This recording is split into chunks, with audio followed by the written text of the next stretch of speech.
assuming clean bill of health injury-wise? We've got a couple of behind the scenes. We've got a couple of injuries which we're having to sort of deal with at the moment. So, got a couple behind the scenes from the game at the weekend.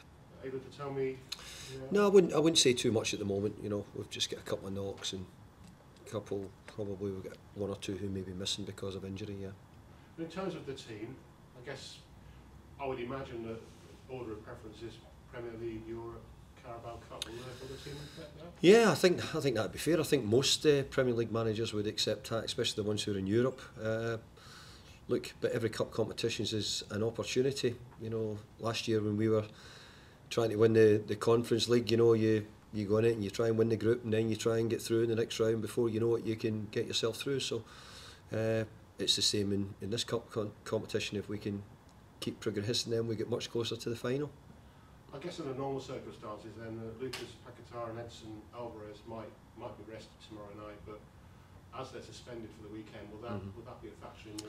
Well, it's a factor because I can't use them at the weekend. You know, I'm disappointed that we've got that situation. We've got a couple been booked and suspended, but that's the way the league's decided to go this year. Lots of bookings. I think last season we had the least amount of bookings in the whole of the Premier League, and suddenly we've got a couple of players suspended in the first couple of months of the season.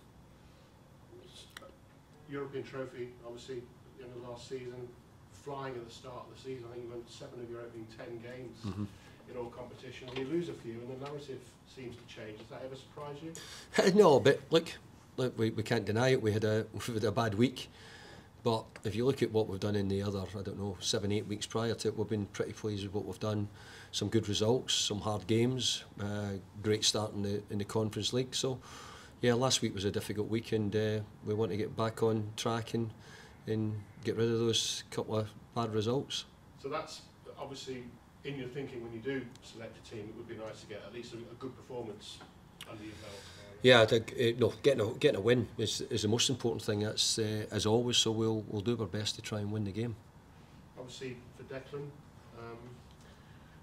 Mikel is saying that he'll be involved. He thinks he'll be involved, but obviously that could mean on the bench or it could mean starting. But either way, he looks like he's going to be back in the London Stadium. What kind of response do you hope he'll get from the crowd, and what kind of response do you think he'll get? Well, I hope he will be back, because you've got to remember this is the man who lifted the first European trophy in 45 years, was it? European 50 years. So he should be welcomed back with open arms, and we're all looking forward to seeing him again. He was a brilliant member of the team, led the team brilliantly well, conducted himself impeccably as a West Ham captain, as a player in his time here. So I'm really looking forward to seeing Dec. I've not seen him since he left, and I hope he does.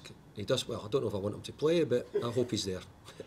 And it's not always the case that a player leaves, an important player leaves, but at least in the right way. Sometimes it's a bit messy, isn't it? But that wasn't the case. No, well, I think if you see the way Dec, conducted himself throughout, he was involved with the supporters. He was always seen helping the club out when needed, and if the most important thing was that he gave 100% in every game, even though we all sort of knew that he'd probably not be staying at West Ham. So all credit to him. He conducted himself brilliantly well, and for that alone deserves to be cheered.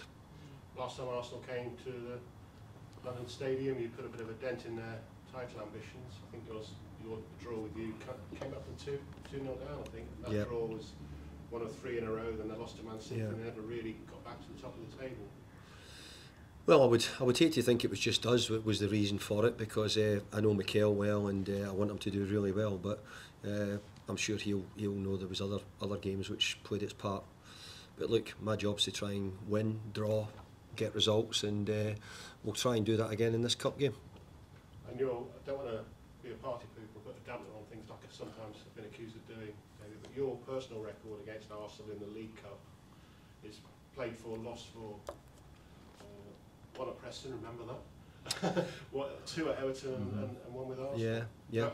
Another reason to put that right. Yeah, look, let's remember Arsenal over many years have had some great teams, and I was fortunate or unfortunate enough to come up against them quite often in the Premier League and in cup competition. So, you know, Arsenal have had great players over many years, so it's always been a tough task. Thank you very much. Cheers. Okay. Any questions? Dan from Haters. Yeah, sure. Hi, David. I was going to say, what have you made of Declan since he's gone to Arsenal? I mean, maybe his role's changed a little bit. What have you made of the impact that he's had on the team since he's gone there? Well, they've got a really good manager there who you should probably be asking him that question, not me. I can only tell you what he done for me at West Ham and what he done for West Ham. He done a brilliant job here for West Ham, performed great, as I said, led terrifically well, was a great colleague and personality in and around the club and the dressing room. So, no, we miss him, but we've moved on as well and we had to do so.